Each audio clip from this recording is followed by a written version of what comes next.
Welcome to Empowered Through Compassion podcast. If you are interested in the intersection of trauma healing, compassion, and personal transformation, this is the right place for you. Join me, David, and my wife, Heather, along with other clinicians, trainers, authors, and leaders in this evolving world of trauma healing. Through compassionate conversation, we look at powerful therapeutic approaches such as internal family systems, IFS, EMDR, and motivational interviewing to see how they can lead us to deep and lasting healing. Please join our Lunch, Learn, and Livestream, a free opportunity to connect with the ETC community. These are held on the second Tuesday of every month at 12 o'clock Eastern Standard Time. For the next 4 months, we will speak with a panel of authors from the newly released book, IFS Informed EMDR, Creative and Collaborative Approaches. Check out the ETC website, empoweredthroughcompassion.com, and click on Livestream to see our guests and to register for each event. Please remember that this podcast is not a substitute for therapy. If you are seeking support for your own healing, I encourage you to reach out to a trained professional. Hello, everybody. Welcome back. I'm so happy to have you here to Empowered Through Compassion, the podcast. And today's episode is incredibly special. We have Empowered Through Compassion, the live stream. So I'm joined here with 5 incredible people that we're going to introduce to you.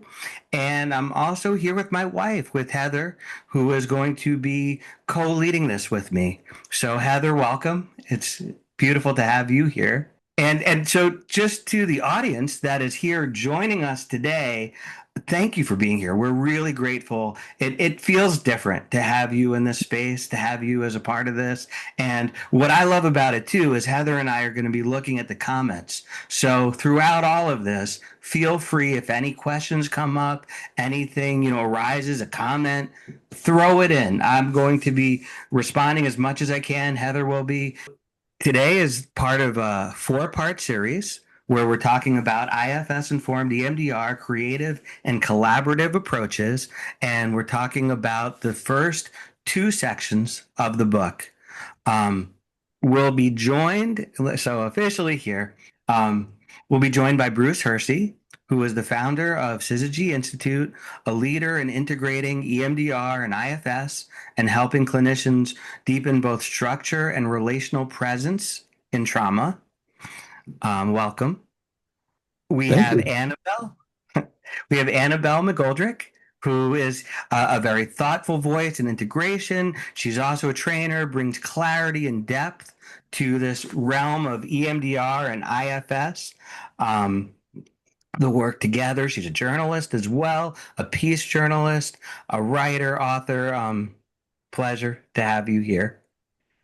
Peggy is here. She is known for her grounded clinical wisdom, her ability to translate complex trauma work into accessible relational practice. She's a professor, author, and she brings that element of art, which is very close to my heart. But this element of art, Jungian work, and just integrating that world into all of this.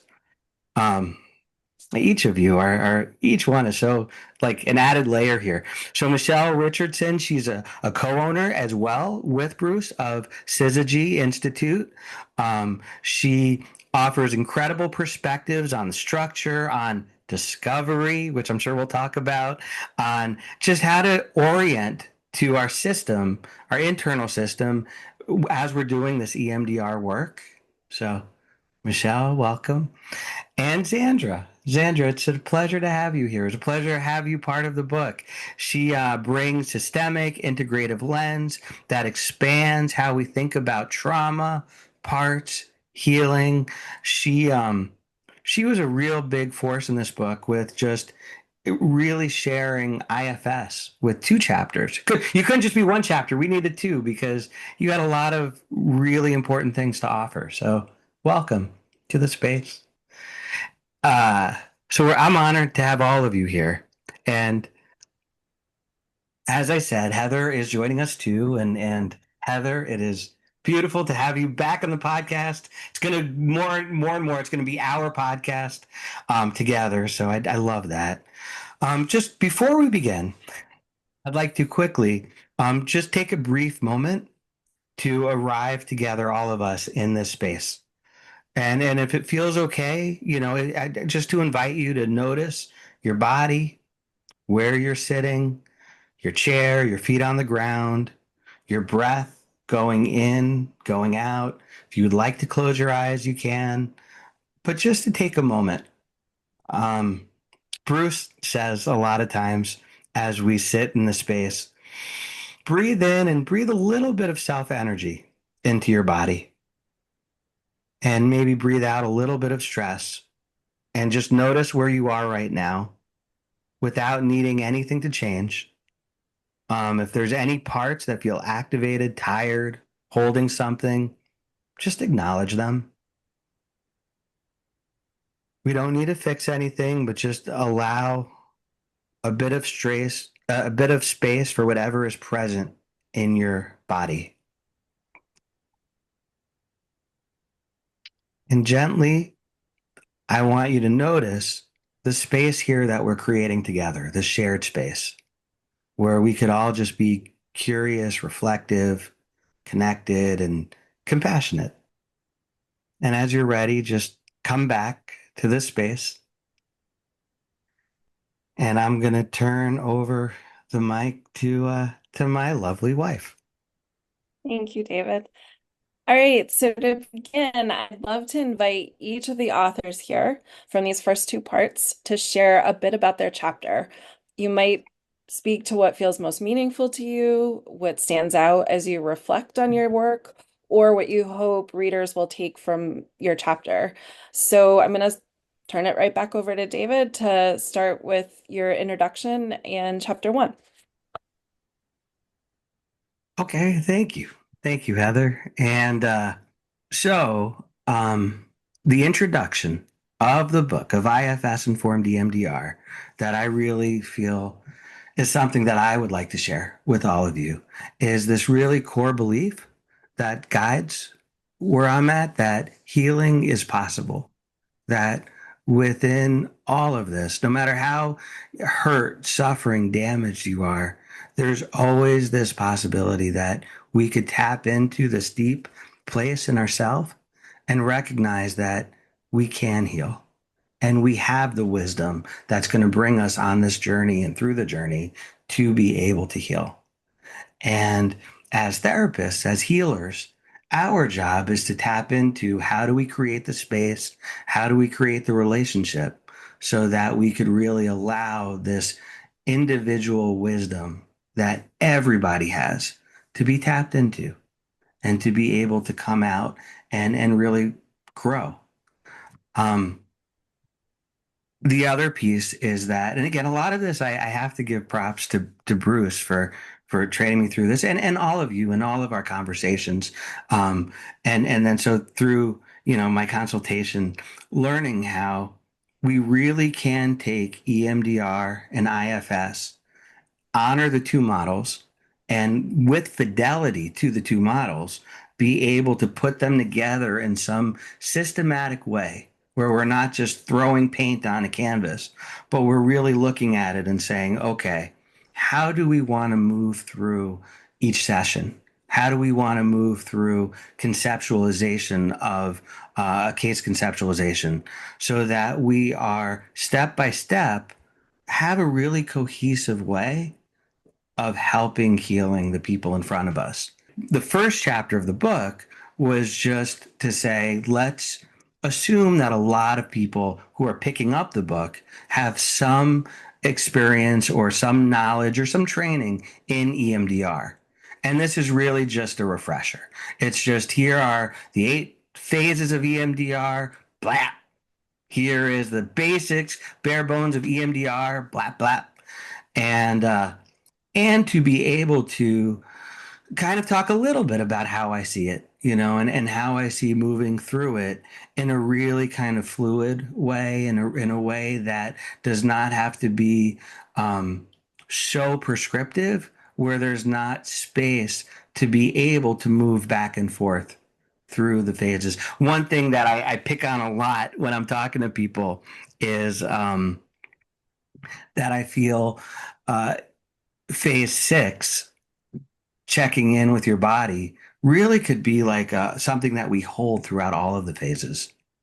Definitely, we put it into phase six. Doesn't hurt. That is important to check in to make sure that all of the memories have been fully processed.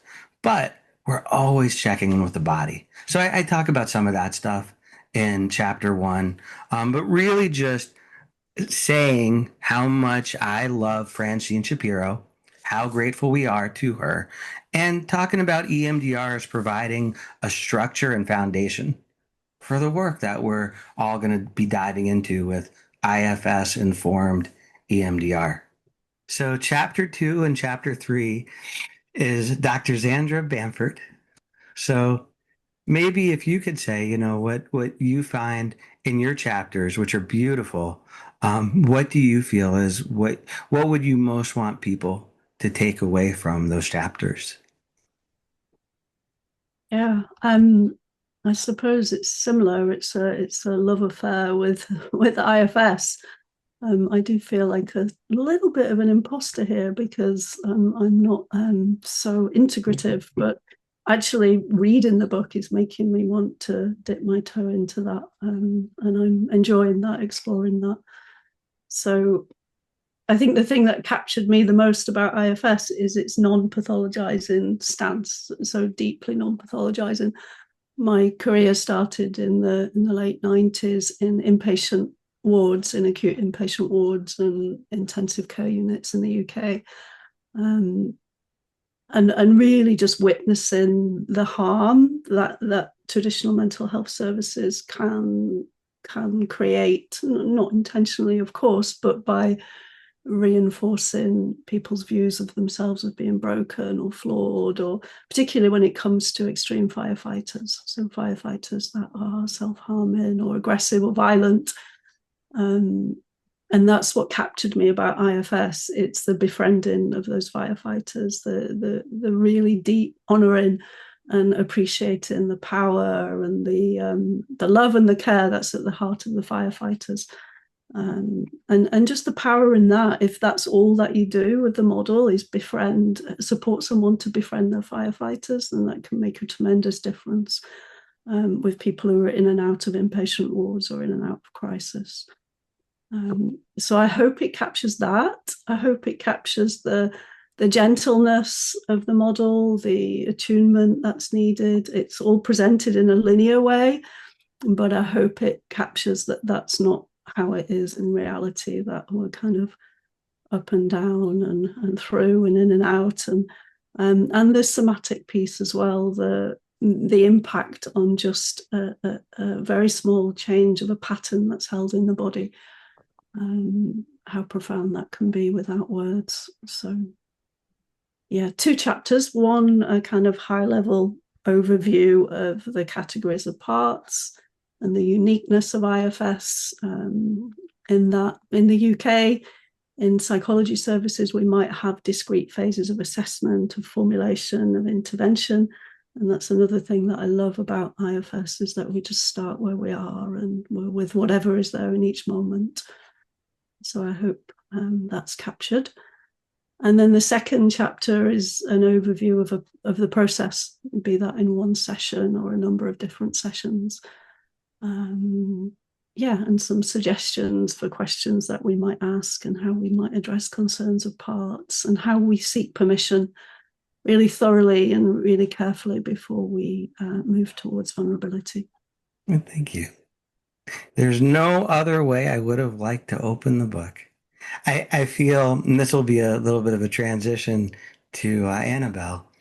I feel that as you're talking and as you're writing in the book, I could really feel that energy, the passion, the love affair, but the energy of what IFS really is in the heart of it, which is honoring, valuing these parts of us and the parts of the people that we're with. And so I so appreciate that. And so that's the beginning, right? You and me beginning just the introduction. of EMDR and then this beautiful introduction of IFS. And then here we talk about how do we put the two together in some kind of meaningful way? How does that look? So many people, right, are doing that. How do we as a group envision that? And nobody better to start that off than Annabelle with your energy, your spirit of, what is the spirit of IFS informed EMDR? So Yes, I didn't what do take you think? anything I didn't take anything small on there, did I? And also, I'm very aware that Bruce is here and he trod down that path a lot. He was on a lot further than me, but I think you're right. I think that spirit, that energy, and that excitement myself of my own parts, because I do have parts who combined peace studies with journalism. So I have, and that was what my academic work was and activism work and still is. So I do have parts that kind of love bringing two really complicated, very different fields together and say, that's the same. That's the same. That's the same. And you started it so well. They're both about healing. They're both about activating that really natural healing. And my, I love EMDR, but I did find it hard to get going because, and many of my consultees do, because it's almost as if it flattens that. It can flatten that healing energy unintentionally with what has intended to look really kind of scientific with the 8 phases, and you do this and you do, phase one and phase two, which are all great once you get going and they're really helpful. And I equally work with colleagues in IFS who've come back a little bit like Zandra, come back to EMDR in how can I bring a bit more of phase one and phase two into IFS? So I think together they make the most wonderful partnership. But that's why I began with energy because that's what my other chapter is on as well, is therapist part. Because what is the energy I am bringing as the therapist? Am I kind of lost in my protocol? Am I kind of looking down on you and judging you and saying, because I've had so many clients who've been turned away by EMDR therapists and told, well, you're not suitable for EMDR because you dissociate or you can't do this. Well, yes, they do dissociate, but with IFS, then that's just a part. So, how can we have a welcoming energy, a curious energy? It's just self energy. But I guess I talk much more to the EMDR community than the IFS community. So I guess my language is how can I invite and excite and energize and inspire the creativity in EMDR colleagues who have kind of got a little bit stuck and lost, not through their own fault, but just because EMDR can lean into that too protocolized direction, particularly when people are becoming accredited. So, I mean, I want to kind of fire up the therapist's self energy in particular, because it's that lovely idea in IFS that my self energy is noticed by yours, and so that they're mirrors for each other. So I was inspired and awakened by yours and Heather's and Zandra's earlier, and it's kind of infectious, isn't it? We kind of all feel it in the room. So if it doesn't start with the therapist, that's why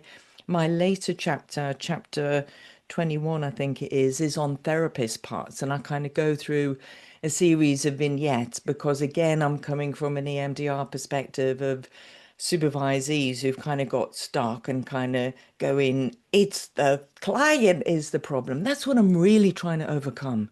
The client isn't the problem. Sometimes it's I have the problem because I am judging them, or I'm not listening to them, or I'm trying to categorize them in some way. I mean, I'm thinking about, yeah, clients who, for example, are immediately triggered when they start to do their history taking. So they can't finish telling me their history. So then we have to segue into IFS and just welcoming parts. I loved Michelle and Bruce's language. Who's the biggest part in the room? I thought that was really lovely.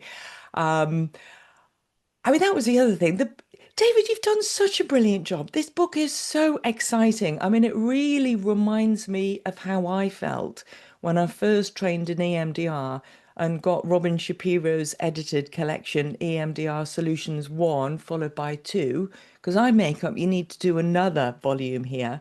That there was such a richness for me in EMDR Solutions 1 and 2 that really opened my eyes on so many elements of EMDR I'd never imagined. And that's what you're doing. That's what you're doing with this book. There's so much detail, so much clarity, so much wonderful insight for therapists to follow. I really love the endorsements on the back that Jim Knight, for example, said, I recommend it both for the new and the experienced EMDR or IFS therapist, because I like it that there's also a chapter in here on what EMDR can bring to IFS, because a lot of us are coming from what IFS can bring to EMDR to, like I said, change our energy. Yeah, so I just begin with my own overview. And it's interesting because Bruce uses the word discovery. I think the word discovery is fantastic as well. It's that kind of, to me, it's how and I have written a couple of detective novels as well, but it's kind of how can my detective parts get all excited about my client and their parts and how they got to be that way, and that can help me formulate not formulate this is where we're going to go, but just have some kind of suggestions on where we might need to go. So like I said, I still lead with EMDR, so I still do a history taking and a preparation because I did some Laura Parnell training, and I think those resource figures are great. But I really love the way other people in the book, somebody did a wonderful chapter on the container of self energy. I thought Nancy. that was who Nancy was that? Simon. Yeah, Nancy. Yeah. Nancy I thought Simons. Nancy Simons. so. Yeah, I thought that was great. So I think one of my takeaways from the book is you've got to read the whole book because there are just so many wonderful, inspiring chapters, and also loved the validation of lots of things that I'd come up with myself that was doing. Like the way you named that point about the body scan, David, I thought that was great. The way you gently threaded in that we need to be doing the body scan from the beginning. And I thought, I do that. And I do that when I'm resourcing. I'm all the time checking in with the client's body, where they're feeling that, what's the sensation that goes with connecting with that fairy godmother or a tree or something like that. So, because I am consciously helping them connect with their self energy, but I'm not using the word self energy in the beginning because I think from peace studies, the concept is that you use the language that's going to open ears. And I mean, it's the same in therapy. What is the language of the client? How can I speak their language to connect with the energy, the self energy I'm wanting to wake up in their system to facilitate the best healing that they can? Yeah. So, Yeah. yes, I love that. Thank you. And I could totally feel your energy, your passion, that comes across in your chapter as well. Just I want to I'll read it. I think it's what is it? Energy, discovery. discovery, and harmonious integration. Like I could really feel that all pouring out of what you're saying. And I think of what Bruce says, which I quote all the time, but Bruce says, truth is truth. Yeah, Truth doesn't care what you call it. Doesn't care if you're calling it the eight phases or the protector. It just is. And however we're accessing it is really, I think, determined on what's going to be meaningful for the moment, for the system of the client that's in yeah. front of us. Yeah. And I was just going to say that point about harmonious integration is so important for me as a valuable tool from IFS because it facilitates much greater self-care for a client in between sessions. When you've done an unburdening and you're asking the part, or even if it's a closure and you haven't completed a target or working with the part, would that part like you to check in with them? And that sense that they can check in with their parts in between sessions, and then the whole system starts to work together in more flow and more integration for the client to be able to achieve their goal. And I really loved it last week when a client, we've done a number of sessions, and she came back in after a really scary business meeting and she said, "Oh, I was able to stay a grown up, and I was able to care for that little wounded child inside, that little exile." And it's just, yes, it's that unblending, that awareness of the system. And so she had that greater integration and sense of flow, even in a situation that was really scary and challenging. So I think it just gives us dramatically more tools as therapists to help our clients heal. Yeah. Oh, Yeah. who do I hand on to? Do I hand back to you, or maybe it's Bruce comes Well, next? let's hand it out down to Daphne. Bruce. So Bruce, you're we're all speaking about you, and I'd love to hear from you. What are your thoughts? And especially on your chapter on syzygy, on combining these two models, what comes up for you? Well, thank you. The context really is impressive to me that, this book brings in so many different perspectives. You have so many authors, and, the general topic is IFS informed EMDR, and there's so many contributors, and so that's one thing that really stands out to me just about the book. And so I feel like I hold a place, in that context, and offer a very specific um, formulation of IFS-informed EMDR. And so there are other folks in the book whose perspectives are different on it. And I think that's just a wonderful thing about integrative psychotherapy, and about putting these two models together. And so it's nice where my chapter falls, after Zandra and after Annabelle setting the table. All of that background is already there for me to build on.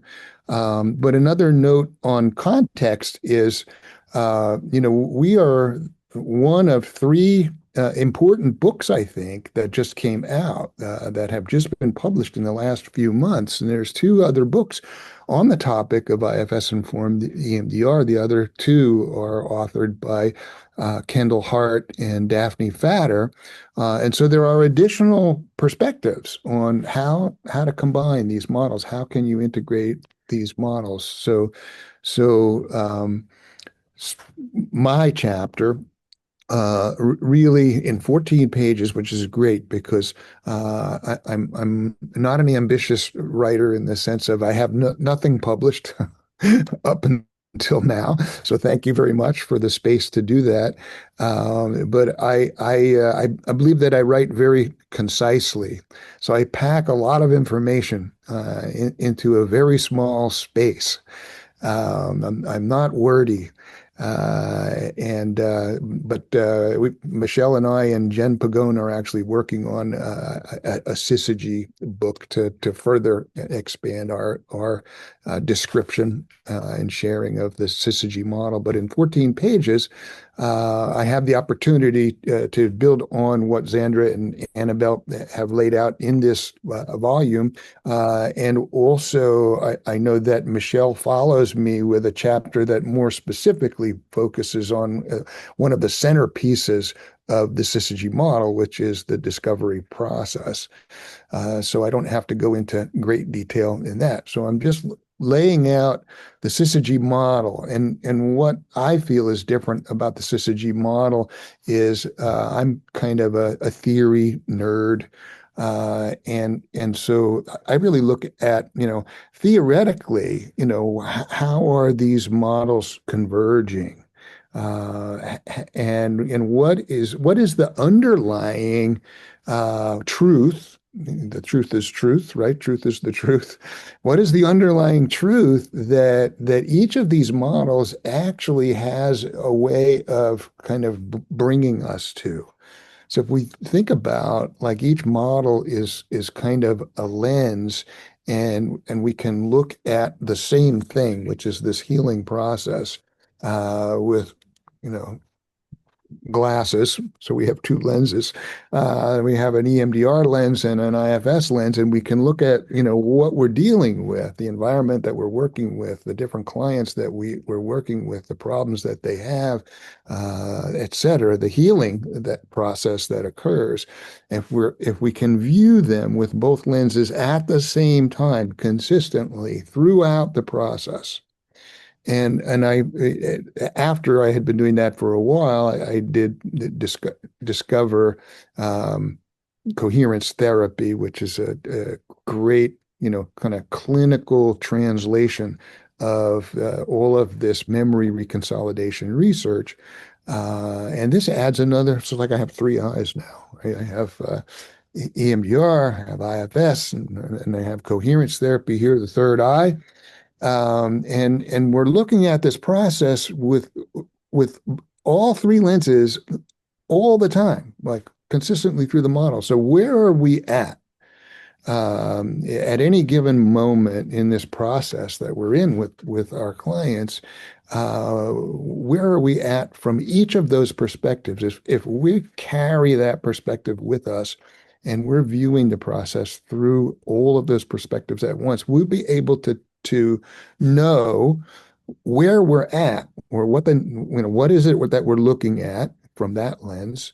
What is the step we're in? What do we need to be looking at? What do we need to be doing, you know, in this step, in this place that we're at? And so having, you know, this dashboard, you know, of these three, you know, different approaches at the same time is extremely helpful. So we're building this model sort of from the bottom up, in a sense that we're kind of looking at how do these theories combine, and then that tells us how to apply things.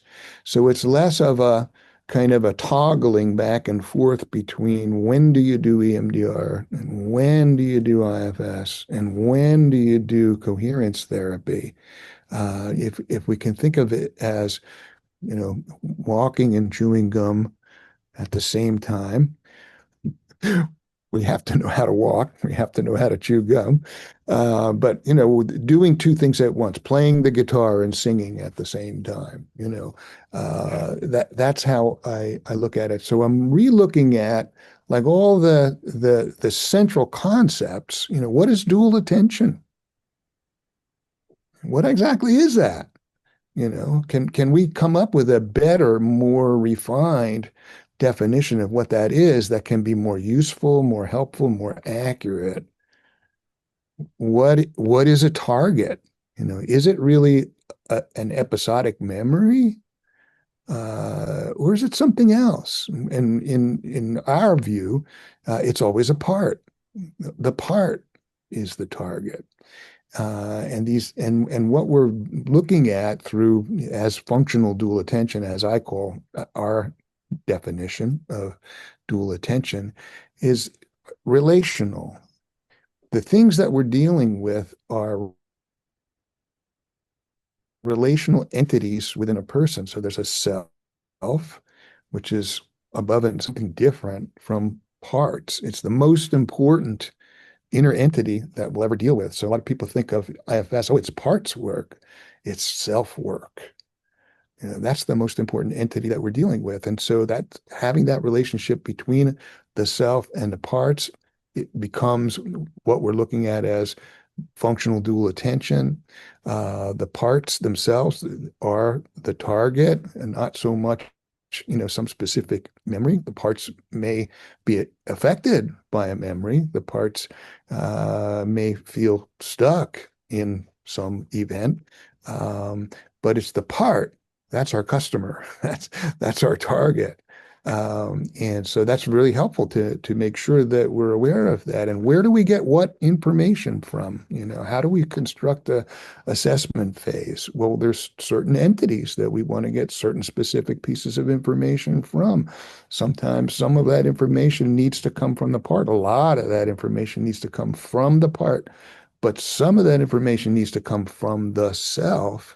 And that's the key. If we don't have that information, then we don't have one foot in the present, one kind of foot firmly implanted in the um, adaptive information network. So if we have self present on board from the assessment phase on, then we have functional dual attention. And as such, we have self presence and we have one foot in the adaptive information network. And when we have that, we're already setting up something that the coherence therapy refers to as a juxtaposition, because the self has this, access to this knowledge that is disconfirming of the burdened knowledge of parts. And what are parts? And how do we view parts? Let's look at that. And I look at parts, we look at parts in syzygy as kind of come together in a burdened way because of energy, specific energy, burden energy. Well, what is burden energy? Well, we're measuring it when we use a SUDS scale, for example, because we're measuring distress. What's distress? It's a burden. What's a negative cognition? It's a burden.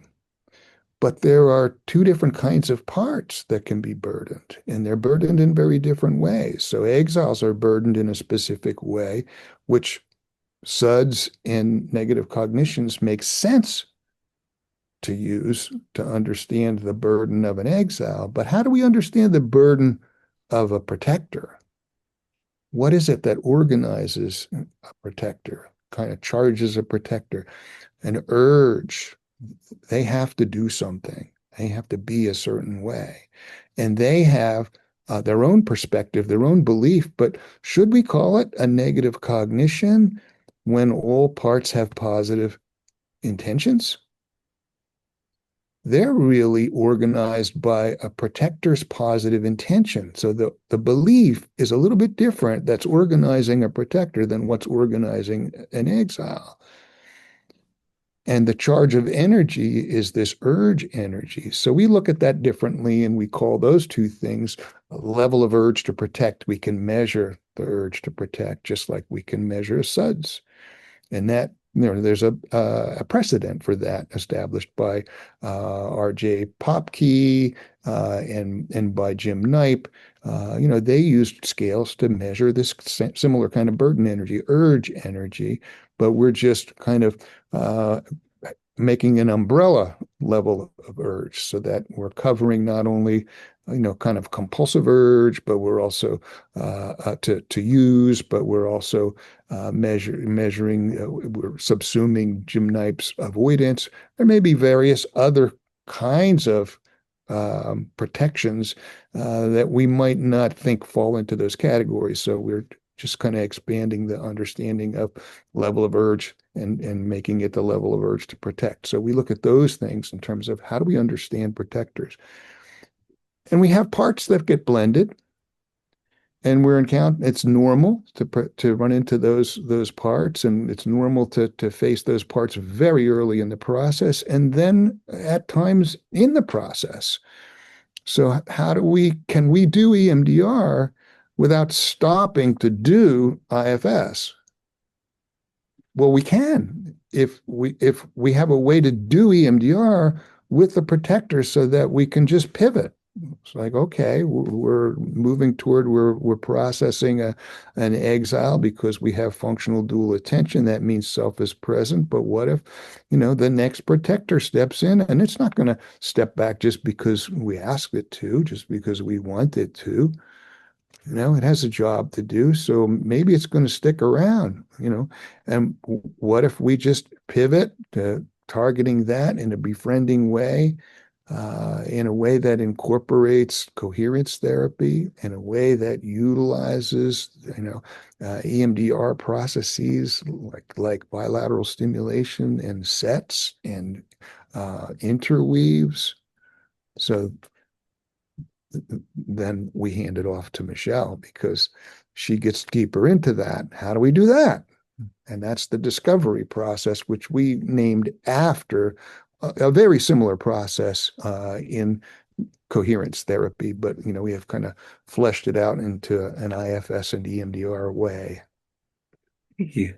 That I feel like is what you're saying is brilliant. And like you said when you started, you pack a lot of information into all of this. So, and this is great because we have it recorded and people could go back and play all of this over again. But you really said a lot there. And it's nice that you have a book, that's going to even flesh it out even more.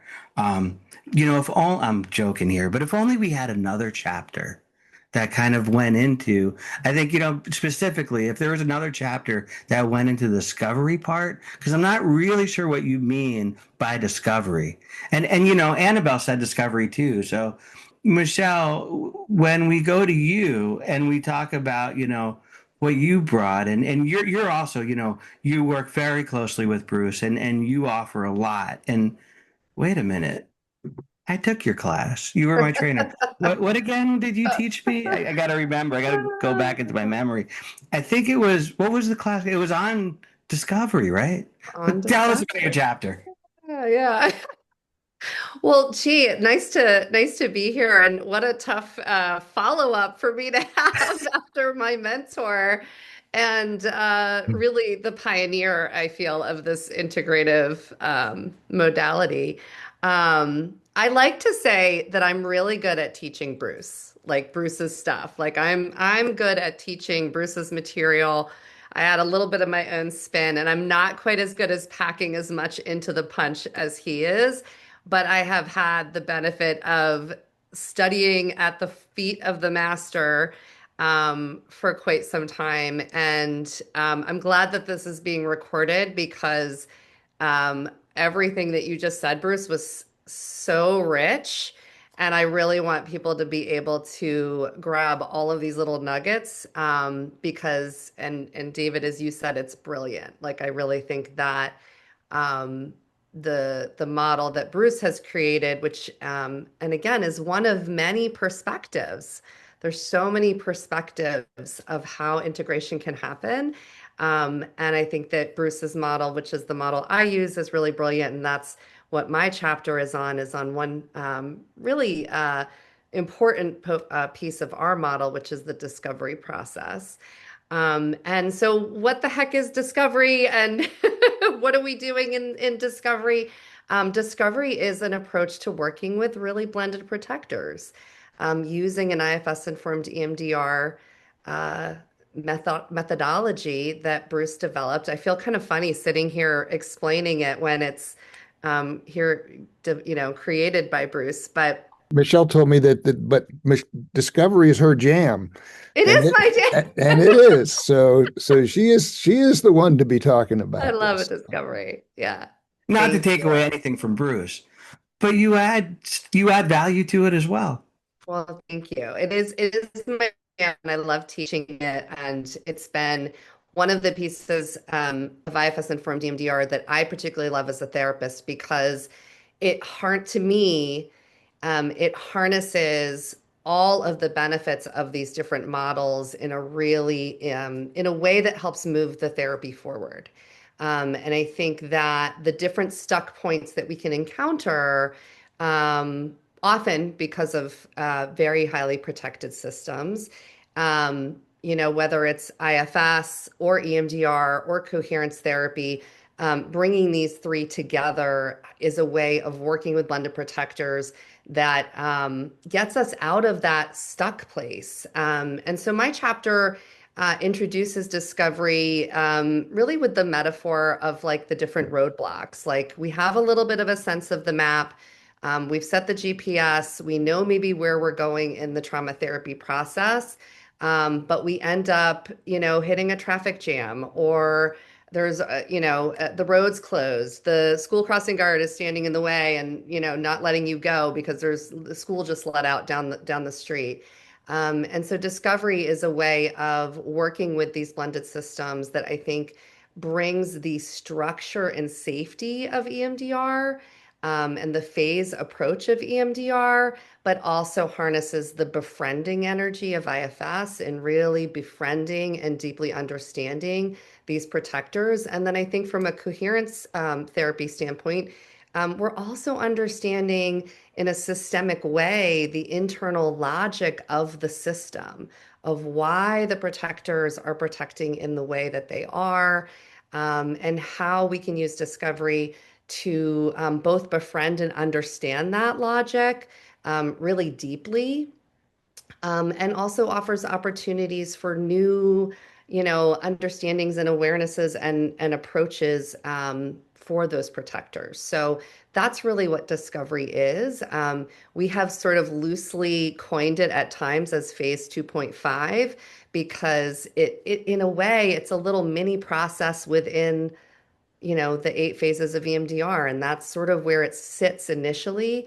Is we're almost ready to go, but now we've encountered this block, and if we can work with those protectors that are really reluctant to unblend, are really showing that there's not trust in the system to move forward.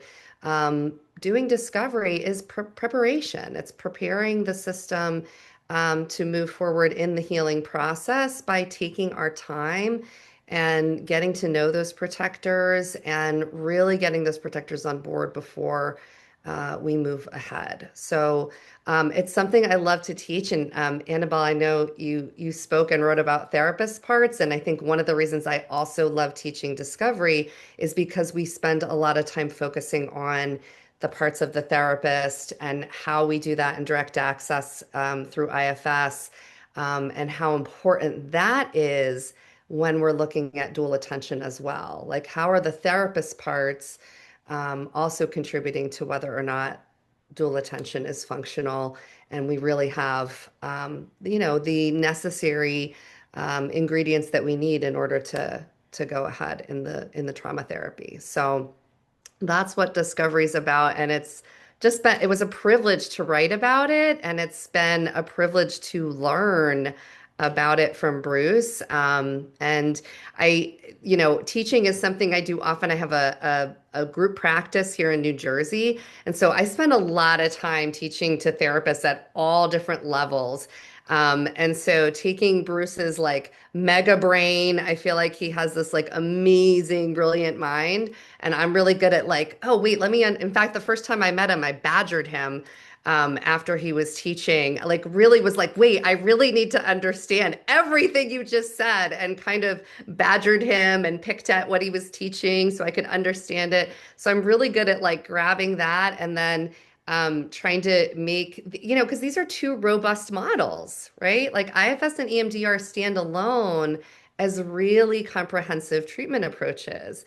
And so I like to make the integration something that's accessible so that therapists can digest it. And, I love seeing, folks kind of go through integration trainings and workshops. And, in the beginning, they're scratching their heads and they're all blended with their parts that are like, I don't know how to walk and chew gum at the same time, to use Bruce's metaphor. I'm always like, yeah, it's kind of like rubbing your belly and patting your head. And they're like, I can't do this. This is really complicated.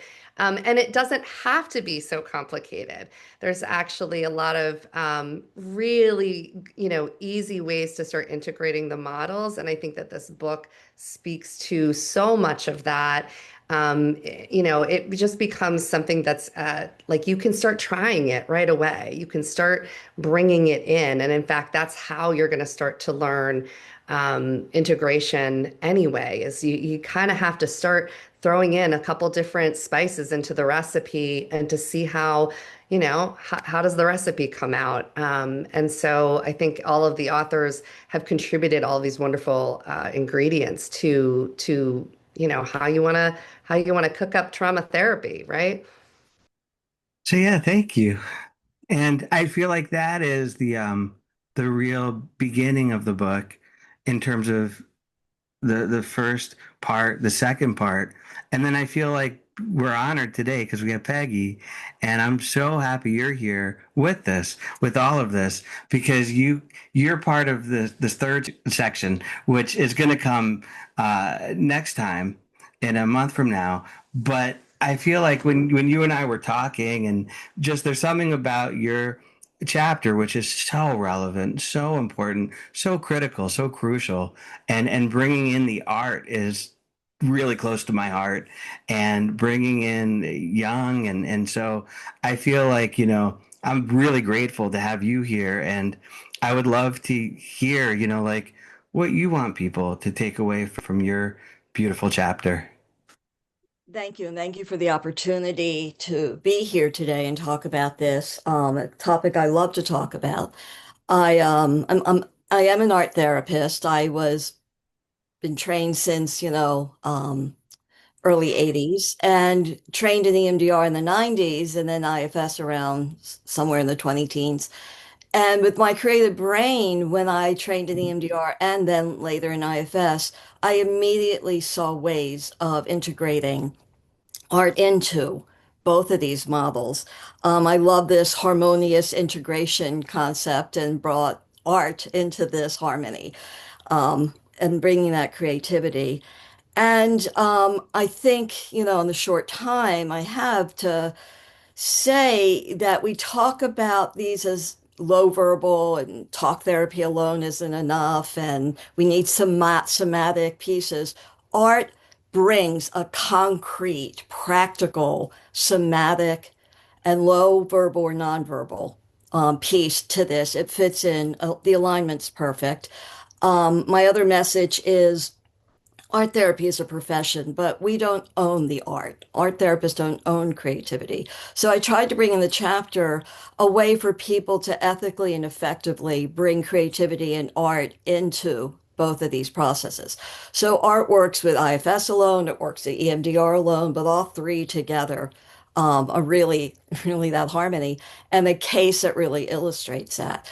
I show both in the chapter in IFS and then in EMDR where art fits into the process, each phase, each step, find focus. Um, and then and in using that, I gave directives. Okay, so these were specific prompts, but all models are really, and where Jungian comes in, is that non-directive agency where notice what you notice, what comes up. So the case really shows how a client using IFS, art, and EMDR in one session, what came up with their eyes closed using clay. Each part spoke through the clay. And just like with EMDR and just like with IFS, as a therapist, we're guiding with questions, but we're not doing most of the talking. It comes from the client and their response. So they really own that, and it gives them a chance. One of the big benefits of art, when you think about it with all of these, the IFS and EMDR, and you're talking earlier, Bruce, about dual awareness and dual attention. When you're doing art, that's dual attention. You have to be actively doing something while thinking, processing, talking. And it's dual awareness. You're doing art, you're sitting in the present looking at the past because whatever you put on that paper in clay is a memory, is a narrative, is an event, and you're here in the present, bringing that mindfulness. So many somatic pieces, the smell of the art material, the tactile, the emotions, noticing in your body. But again, when you're doing the art, you're creating a natural process of unblending and emotional distancing. You're here, the art's externalized. You externalize parts, their voice, it's on paper. The paper, even sculpture, is a natural container. So you have a natural containment, unblending, and titration.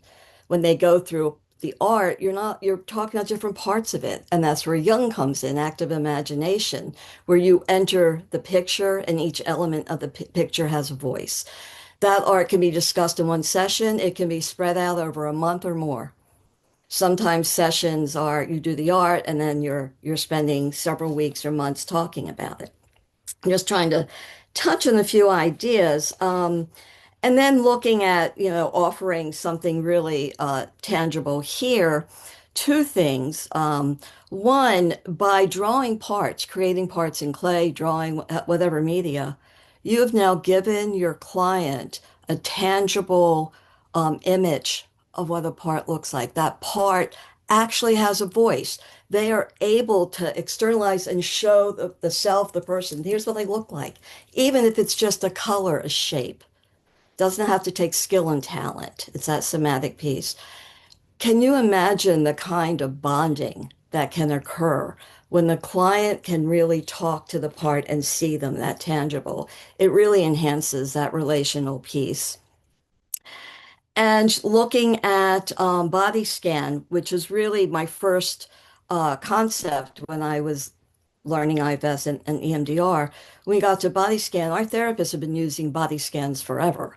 You have a body outline, and where do you notice this, right? What are you noticing now? So that just came natural for find and focus, whether you notice in your body and in EMDR, whether you notice when this comes up, both in phase 2 and 6. So I bring in that tangible piece. In the chapter, it shows that kind of gingerbread shape. And that's the beginning of noticing both the somatic feeling, the sensation, what they're holding, anger, pain, what the part may look like, increasing that connection. And can lead to body mapping. You're starting to notice the other parts. So when you ask a part who else is here and step back, you actually have this image. So did I get all that in the few minutes that we have? Again, I will repeat what I just said before, really to all of you, but Peggy, wow. I want to stop, rewind, listen to that again and again. You put so much just brilliance into what you just said. I would imagine it makes most of us just want to run out and do art and incorporate Absolutely. art into our work. And there's a And comment that said, thank you, Peggy, for, here, let me just read it. Love Peggy's description of dual awareness without BLS. So I right. think that, Well, we bring in BL with art. It's my first way of bringing art into EMDR, all the ways, but they have a crayon in each hand. And they're just doing bilateral strokes on paper. It can be on an image, it could be separate, and you're watching the image shrink. It's all tangible, and it helps clients really understand this process. I also want to say, David, that you mentioned some of the things I do. Your book's now in the syllabus because I'm teaching for Florida State University, so it's in the summer on trauma, and it's in the syllabus. And I just presented at ISSTD last weekend, International Society on Trauma, the study of trauma and dissociation. Elizabeth Davis and I did a presentation, so we brought some of the work into that. So really, really the importance of spreading all the work that we do and how important it is in this kind of, because integration, because we know integrative approaches work with trauma, right? uh, Right. I would even say it came to me when Bruce was talking, like the three different types of, you know, models that he used. I was thinking of Walt Disney. I don't know why. And I was thinking of Technicolor. And Mhm. so that kind of fits into art. But like you Mhm. bring in, what did Walt Disney do? He brought in three colors. And when you have them all together, you got now every shade of color. It's like this is what brings it to life. Integration is what brings all of these models to life. They have movement if you have integration. You have an openness of more and more and more people that I think is really necessary in this field. And color opens emotion and affect. It makes it safer to Yes, feel. absolutely. So there is a question. There was a comment in the chat that said this was great. Thanks much. Looking forward to next month. And then there's a question for each of you. What is each author deepening into or appreciating in a new way at this moment in their practice? Well, I can start and share just on what I'm currently focused on in the moment. is because we have these three books now that are examples of like different takes, different approaches to this topic of integrating IFS with EMDR. My focus is really on looking at, what are the similarities and differences between these Mhm. approaches? What can I learn from those other approaches? That's what's informing me at the moment, outside of this. I do just want to put a plug in for Peggy's chapter. It is really such a poignant chapter because it goes into such depth with her clients, that it really fleshes out, these processes that we're talking about. So I wanted to say that about Peggy's chapter. Thank you, Bruce. But art does that. So I really invite all of you to Hmm. start bringing it in. There's that benefit. Yeah. I suppose what strikes me at the moment is how much of the work is energetic or implicit. And I've been really deepening into the relationship with protectors and how much they deserve to be treated with all the reverence as what exiles do, and how much they long for a connection with self. I had a session this morning where we were with a part who had held someone up their whole lives. This person had never had an experience of being truly held. And there was a beautiful process of just the protector leaning in, micro movement by micro movement, literally leaning into self. And you could see the softening and the surrendering of the protector, and the protector being treated as the exile who needed to reach out, who needed to surrender, who needed to soften.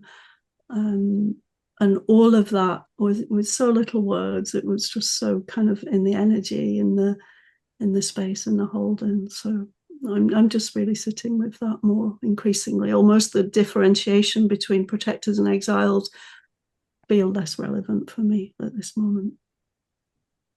If I could just quickly just comment on that, I feel that I've learned from another wonderful person that protectors are sometimes 1 minute older than the exiles. And that if you have the exile and it's like, oh, sweet little 5-year-old, the protector could be just 1 minute older when they started their job. So I love what you're saying.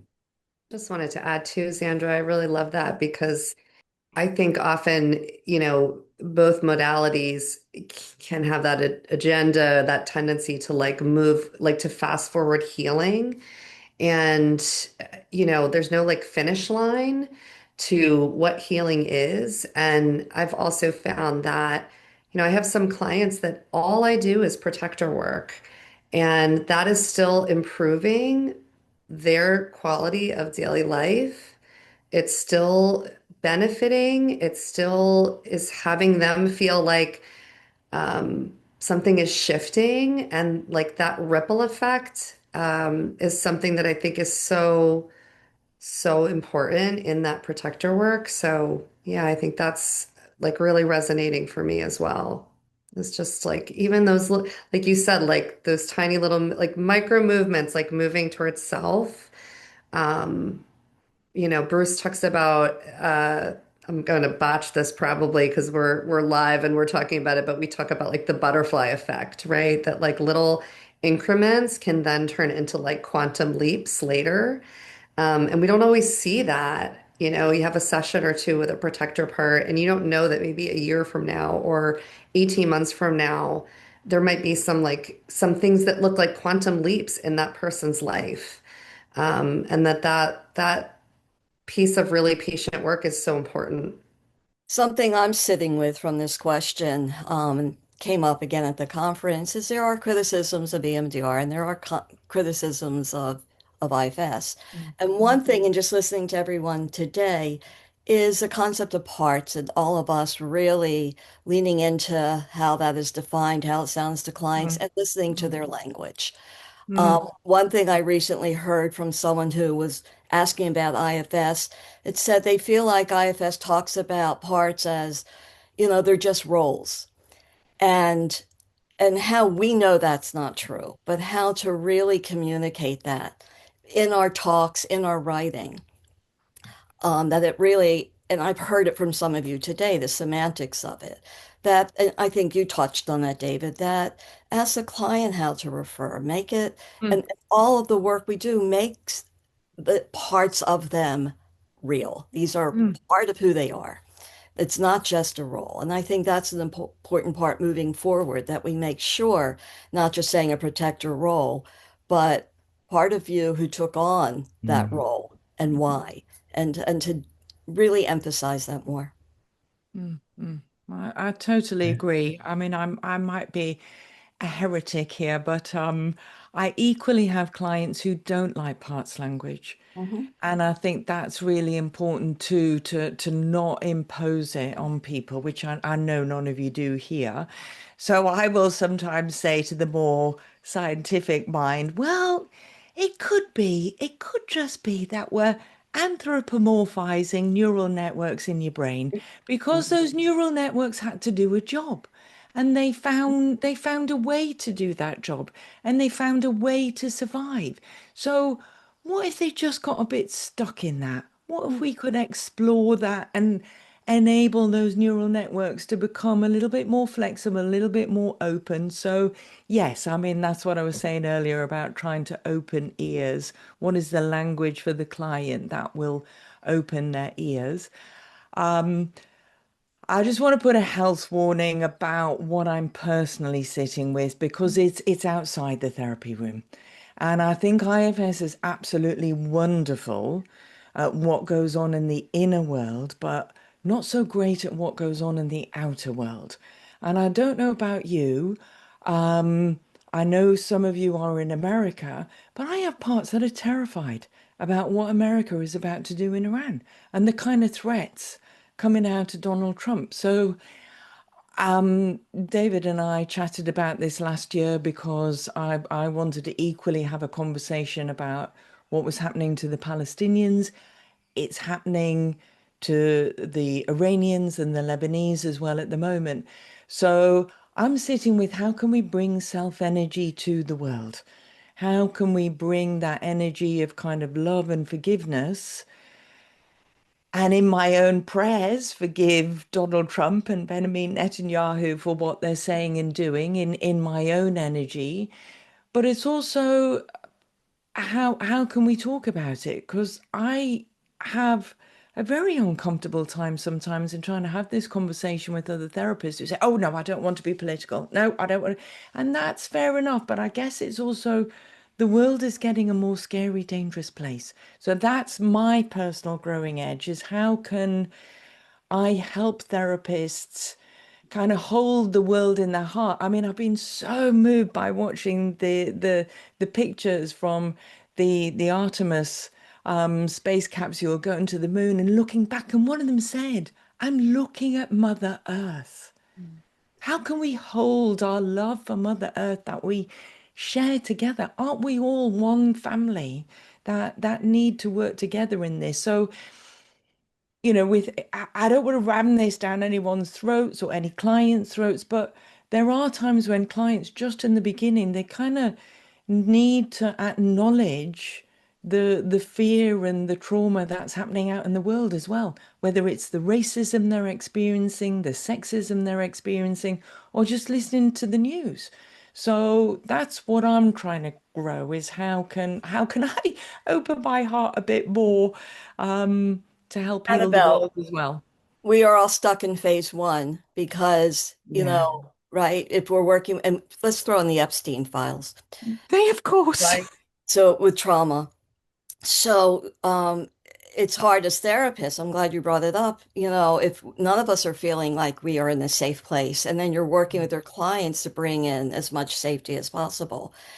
And clients have brought that in. They bring the politics of that in. But yeah, we're all in phase one looking for a less hostile environment, bringing in the resources, and it does need to be addressed in the room without bringing sides, but rather how Yeah. safe they're feeling.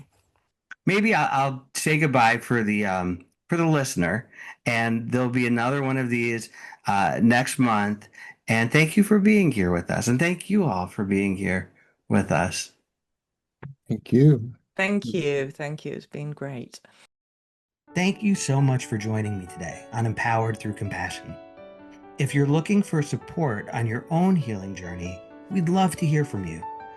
My wife and I are both licensed social workers in Massachusetts, and together we co-founded Empowered Through Compassion to offer grounded, compassionate space for therapy, supervision, and trauma-informed couples work. You can learn more about what we offer on our website, www.empoweredthroughcompassion.com.